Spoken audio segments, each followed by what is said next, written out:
grade. Jesus Christ. My daughter's in kindergarten. Where did he get that? Well, I don't know. I don't know where I was way behind. Yeah, I know. I don't have any of those stories from when I was younger. I remember I loved Kelly Howell when I was in 2nd or 3rd grade. I had such a crush on her, but I had shit my pants a lot in school.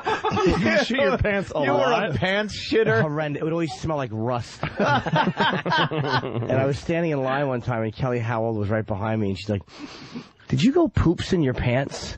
And it was my first attempt at sarcasm. I'm like, yeah, sure. It doesn't work when it's true. No, though. of course it doesn't. It was a confirmation that I had indeed flat. It looked like a shit nail head.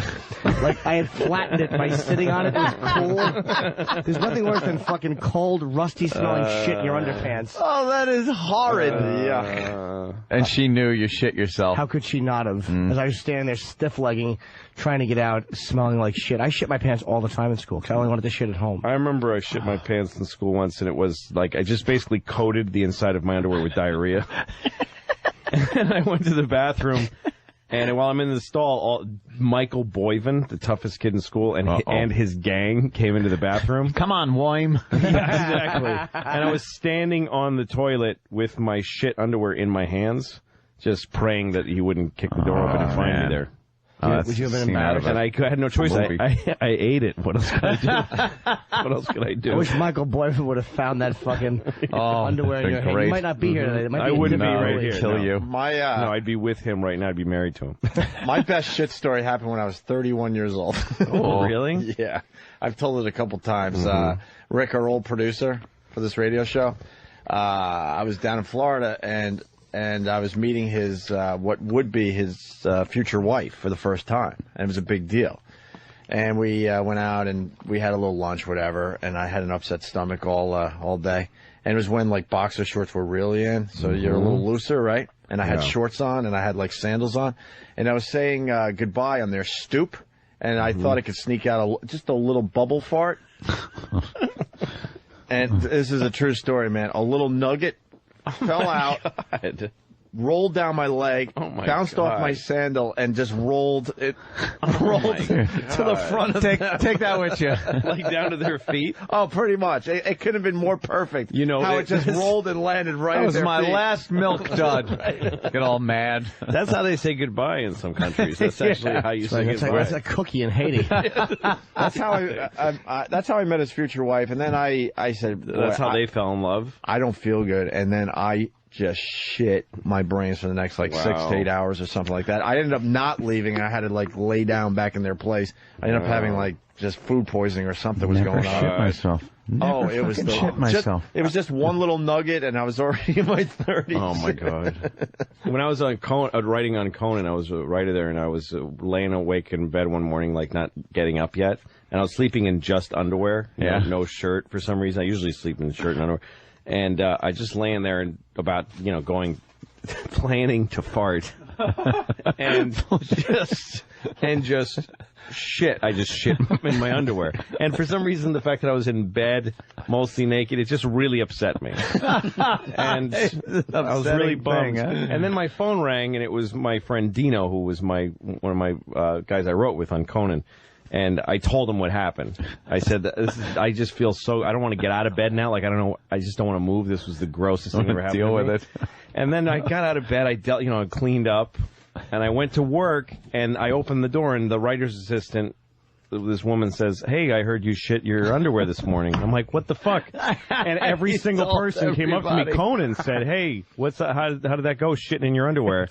and I go to Dino, and I said, "What the fuck?" And he goes, "I assumed you wanted me to tell everybody." Why wouldn't you? Right? You wouldn't have told me. Didn't you tell me so I could spread the news before you got to work? Amazing. I piss the bed stories when I was a kid. I think the last time though wasn't one of those, if you're just a kid you piss the bed, because I never did that.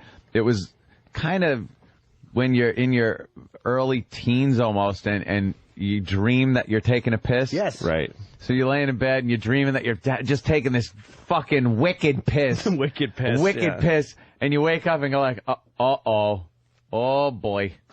Pissed all over the fucking bed. Do you know I did that with that dream when Louie and I were in Bonnaroo a few years, 2003, in to Tennessee. I woke up in my hotel bed and I was fucking my sheets were. I pissed my bed just a couple years ago. Wet dreams are fucking great. When I was like, you just come and you fucking shoot a load in your sleep. Just to stay with piss for a second.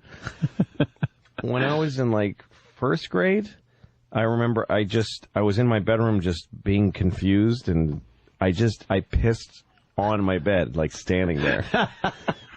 That is confusing. I pissed on my bed, and I remember thinking, I don't know why I'm doing this. Yeah. Wow, that's weird. I just pissed on it, and then I didn't let anybody in my room for a while. I just said, please don't go in there, and it just got stiff with piss, and it was really depressing. Get rid of that bed. So what about coming in your bed? Yeah, like when you have a wet dream, and those are just for the very youthful. Right. I don't think I've had one of those in fucking decades. But I do remember you come like in a second, because in your dream, I guess you've been so worked up that in real life you got a rod and you're humping your bed or whatever the fuck you're doing.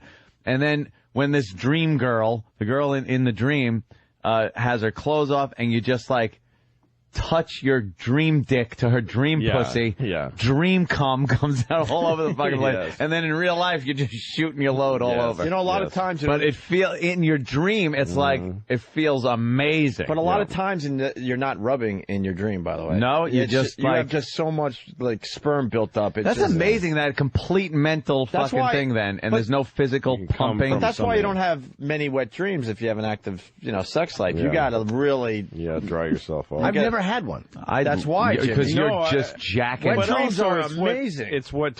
There's a cycle to this, because when I was in 8th grade, 7th grade, 12, 13, that all I needed was 12-year-old, 13-year-old Lauren Tossi in her gym clothes, lifting up her shirt and pulling her shorts down slightly. Yeah. That was the picture I had. And I'd come immediately. Like that to me, that was the pinnacle of sex. Right. Thank you. I didn't even. Yeah. No, here's the thing. And then I grew up, and I started getting hand jobs. I started fucking women, getting blown. Coming on asses and faces and tits. And now I'm 40, and I'm back to that. That's all I can really get. That's all you can really think about. It's a teenage girl showing me 4 inches of her belly. Yeah. Let's go to Florida. What happens there? No, and a grown woman blowing me. I'm like, can you leave? This is boring. Let's go to Greg in Florida. Greg. Hey, what's up? Fantastic. Well, I got a good shit story. It's actually twofold. It's the same day. Twofold? Okay. Yeah, it's a twofold. Well, it was about 12 years ago. I used to drive a truck for a bread company, and I just like how it got old-fashioned for a second. Well, twofold. The next one would be thrice a shit. Well, I actually have more shit stories, but this is the best one, I guess you'd say. But anyway, I ate something that morning that obviously didn't agree with me. And, I started feeling it, getting the sweats and, getting the fucking goose pimples on your arm. And so I pulled over the truck, went out in the woods, and didn't have anything to wipe with, so I took a dinner roll with me. And, of course, took my shit, wiped with the dinner roll, and as I'm walking back, I saw some squirrels sitting there eating the damn dinner roll. Wiped his ass with a dinner roll. That's fucking great. You're a true gentleman. Dinner roll. That is... About 30 minutes later, it hit me again. So they're eating dirt cookies in Haiti. He's wiping his ass with a dinner roll. America. Well, I'll tell you what, it was silky, better than Bob Kelly's damn water Oh, flask. shit, listen, that could be, wiping your ass with a dinner roll. That is the ultimate. Fucking, that means that we've got 2 years left in this country. That's the end of Rome. That's the end of the French aristocracy. Wiping your ass with the dinner roll. Wiping your ass with a dinner roll. He's very resourceful, though. That's good thinking. Sometimes you're proud of yourself, and it's like, I figured this out. How do you have rolls and not a napkin, though? Where were you? You drove a bread truck. Oh, okay. Yeah, I was in a bread. Yeah, it was out in the middle of nowhere. Wait, so you opened he opened the big back of the truck and took out one dinner roll? One lucky dinner roll and never going to make it to the dinner table. Yeah, and then the squirrels were kind of shaking their heads as they were eating it, so I don't know. All right, they're fine. That part I don't believe. That dinner roll could have been on the table with a family going, Yeah. "Thank you, Lord, for these gifts we are about to receive." How come there are only 11 of these? Yeah, wait a minute. Right. You ordered the Shitter's dozen. Sorry, Jimmy. That's all You right. go for the Baker's dozen kegs. Shitter's dozen's funny. Fucking Baker's dozen like an old lady I'm trying to spit out. That's a Baker's, is it? Shitter's dozen. All right, we're going to take a break. A Baker's dozen is 13, a Shitter's dozen is 11. My dog. Let me just cap it by saying that my dog ate a full shit diaper yesterday. There's nothing. That What is the fuck is with dogs? the worst What's with dogs? moment in a parent's life. It's Ate worse the than anything diaper that's too? happened. She eats. Well, she doesn't finish. That's the thing. If she gobbled it up and cleanly ate it, I wouldn't care. But I come home and there's the remnants of a full shit diaper all over the floor, and she's got literally a shit-eating grin and shit in her fucking whiskers. That was like sushi for your dog. Yeah. Yeah, that was very enjoyable. All right, more shit stories after the break. And Good thing. and we might have another Stan Meyer situation here, a guy that invented another car that would make us all happy.